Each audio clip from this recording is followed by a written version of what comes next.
최근에 이런 기사가 나왔습니다. 쌍용차 회생 계획안 때문에 인수에 먹구름이 들여졌다는 그런 내용인데, 한마디로 쌍용차 인수에 초비상이 걸렸다는 겁니다. 이 기사가 뜨고 나서 지금 엄청난 비판 여론이 만들어지고 있습니다. 심지어 에디슨 때처럼 인수 절차를 실패하는 거 아니냐는 얘기도 나옵니다. 그래서 이번에도 여러가지 루트를 통해서 관계자들한테 직접 물어봤거든요. 그런데 생각보다 상황이 좀 복잡해서 아예 이걸 총정리해드리겠습니다. 최근에 왜 이런 기사가 나왔는지, 인수 방향에는 어떤 영향이 있는지, 그리고 이게 쌍용차 신차에는 어떤 영향을 줄지까지 순서대로 살펴보겠습니다.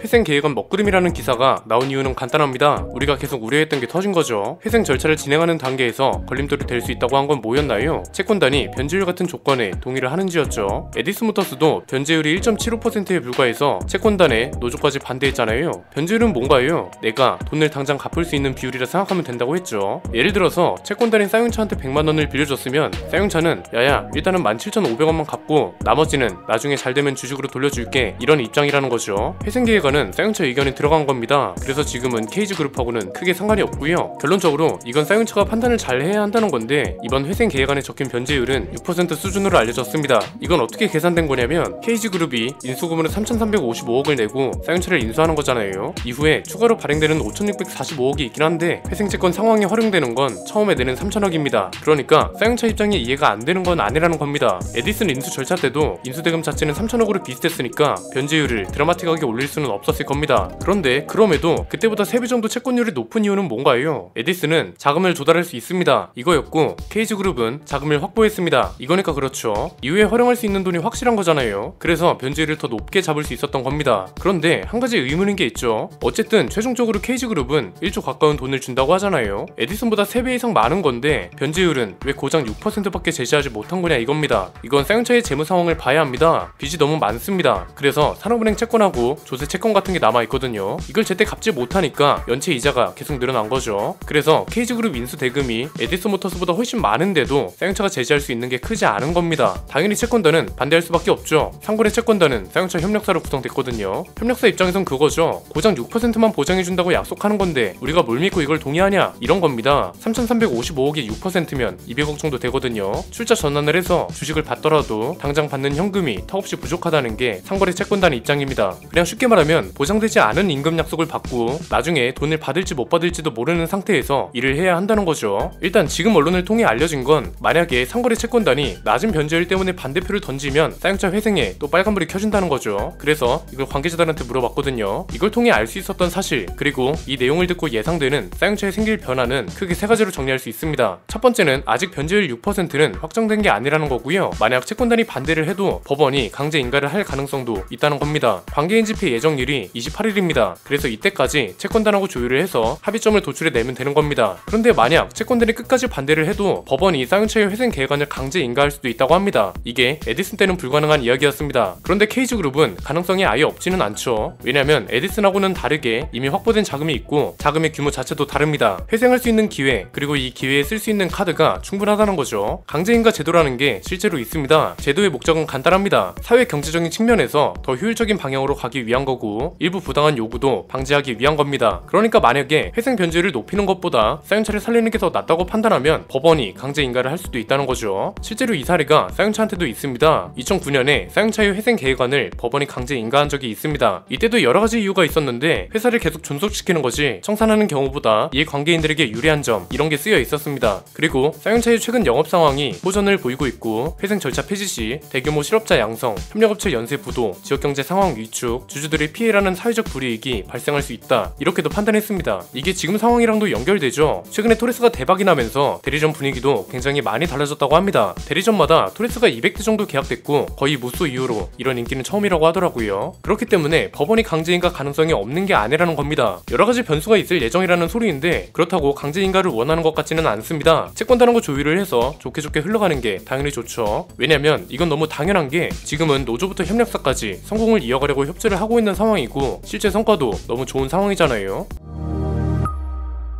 두 번째는 그래서 에디슨 때처럼 아예 회생 절차 실패다 이렇게 이해를 하는 건 조금 이를 것 같고요. 인수를 할 가능성이 높긴 한데 그 과정에서 여러가지 변수가 생길 수 있다는 겁니다. 일단 이건 사용자 결정에 따라 달라지겠죠. 그런데 여론이 안 좋아질 걸 감안해야 할 거고, 이건 과제가 하나 더 늘어난다는 소리인 건 확실하죠. 최근에 토레스가 잘 되면서 노사가 협력하고 있다는 사실이 알려지기 시작했고, 이게 굉장히 좋은 여론으로 자리 잡기 시작했습니다. 저는 솔직히 이런 여론이 모여서 대견스러운 마음에 계약까지 이어진 거라고 보거든요. 어쨌든 예민한 상황이라는 건데 이 와중에 변제율 루시가 등장한 거라 비판을 피해갈 수는 없을 겁니다. 변제율이 확정된 것도 아니라 조율만 하면 되긴 합니다. 그런데 어쨌든 대중들은 기사로 나온 사실만 바라본다는 걸 사용자도 모르지는 않을 겁니다. 그렇기 때문에 우리 같은 분석 비평 채널이 필요한 것이기도 하고요. 일단 지금은 에디슨 모터스 때랑 여론이 굉장히 다른 상황입니다. 에디슨 때는 뭘 해도 에디슨이 욕을 먹었습니다. 사용자 운영 계획 같은 걸 들어보면 어느 하나 납득되는 게 없었고 절차에서부터 잡음이 많았다고요. 그런데 KG그룹은 부정적인 여론이 거의 없는 상황이었고 거의 처음 이런 부정적인 이야기가 나온 겁니다. 이걸 대중들은 어떻게 받아들일까요? 아마 협력업체 같은 채권단 위주의 반응이 많이 나올 겁니다. 협력업체가 두 번 속냐? 사용자 직원들만 배 불리자는 거네. 결국 채권단만 죽이는 거다. 은행은 그렇다 치고 납품업체들은 거의 도산이겠네. 이런 거죠. 이건 제가 지어낸 말이 아니고요. 이미 인기순 댓글에 나오고 있는 말들입니다. 이게 문제가 되는 이유가 사실 여론은 나중에 회복하면 됩니다. 분명 KR10 같은 신차들만 제대로 나와줘도 응원 여론은 금방 생길 겁니다. 문제는 만약 진짜 최악의 상황으로 채권단하고 조율을 못했어요. 그러면 일단 채권단은 불만을 품고 새 출발을 시작하게 되는 거죠. 지금 토레스가 성공을 이어가고 있는 이유는 뭔가요? 현대차는 반도체 대란으로 대기 기간이 포화 상태인 와중에 사용차는 노조가 공장 풀가동에 협조하면서 생산량을 이상적으로 조율하고 있습니다. 그래서 정말 길어야 6개월 정도 걸린다는 점이 강점이 되고 있습니다. 이 소리는 반대로 말하면 뭔가요? 노조나 협력업체가 이걸 이용할 거라고 생각되지는 않지만 어쨌든 명분을 주는 꼴입니다. 어떤 명분? 만약에 사용차가 회복이 늦어지면서 노조 임금이 밀리거나 협력업체 대금 지불이 늦어져요. 이것 때문에 파업을 할 일은 거의 없을 겁니다. 민노총에서 탈퇴한 기업 노조이기도 하고 협력업체도 어쨌든 사용차가 잘 팔려야 같이 사는 거니까요. 그런데 어쨌든 없어도 될 명분을 쥐어주는 거라서 파업 리스크 같은 것도 우려해야 한다는 겁니다. 만약 이게 현실이 되면 사용차는 회생이 문제가 아니라 회사 내부부터 해결해야 한다는 과제가 생기는 거고, 이건 회생 절차에서 치명적일 수밖에 없는 거죠. 세 번째는 신차 계획을 조금 수정해야 할 필요도 있을 것 같습니다. 이건 회사 내부적으로 잘 판단해 주실 겁니다. 그런데 외부에서 볼 때는 이런 것도 고려해야 한다고 봅니다. 변제율을 높인다는 건 결국 돈을 더 많이 갚아야 한다는 소리고, 그만큼 신차 연구 개발에 쓰일 돈이 줄어든다는 거죠. 지금 예정되어 있는 신차를 타이밍 맞추겠다고 죄다 출시하면 어딘가 분명 부족한 점이 생길 겁니다. 옵션 10가지 넣을 거 7가지밖에 못 넣는 거죠. 토레스처럼 가격이랑 디자인으로 커버할 수 있는 정도면 괜찮을 겁니다. 그런데 무리해서 출시를 한다면 이게 성공할 거라는 보장도 없습니다. 그러면 또 티볼리 이후의 실패 사례를 다시 쓰게 되는 겁니다. 그래서 저는 KR10까지는 몰라도 이후에 나오기로 한 토레스 픽업 트럭 같은 거 있죠. 이런 건 출시 시기를 아주 조금 조율해도 된다고 봅니다. 변제율이 30에서 40%는 나와줘야 한다고 하는데 아마 이건 어려울 겁니다. 못해도 20% 이상, 진짜 100번 양보해서 15% 이상은 보장해줘야 채권단도 무리 없이 동의를 해줄 것 같네요. 결국 사용자한테 주어진 상황 중에선 신차 출시 시기를 미루는 것 말고는 카드가 없을 것 같습니다. 오늘 내용은 여기까지입니다. 내용이 유익하셨다면 구독과 좋아요 알림 설정 부탁드립니다. 저는 김승현 안PD의 스포일러 안PD였습니다. 감사합니다.